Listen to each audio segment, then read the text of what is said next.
ನಿಷ್ಕಳಂಕ ಮಹಾದೇವ ಮಂದಿರ.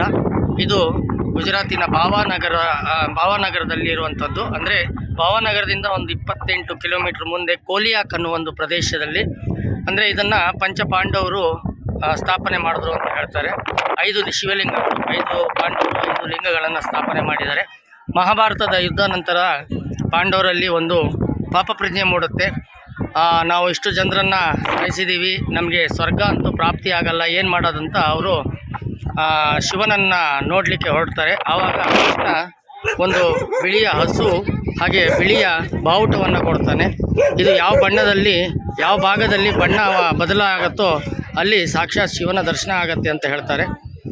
ಈ ಭಾಗದಲ್ಲಿ ಪಾಂಡವರು ಬಂದು ತಂಗಿದಾಗ ಒಂದು ಕರಿಯ ಹಸು ಮತ್ತು ಕರಿಯ ಬಾವುಟ ಬಿಳಿ ಬಣ್ಣಕ್ಕೆ ತಿರುಗುತ್ತೆ. ಇಲ್ಲಿ ಪಂಚಪಾಂಡವರು 5 ಲಿಂಗಗಳನ್ನು ಸ್ಥಾಪನೆ ಮಾಡ್ತಾರೆ.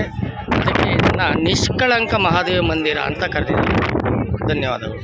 ನಿಷ್ಕಳಂಕ ಮಹಾದೇವ ಮಂದಿರ ಭಾವನಗರ.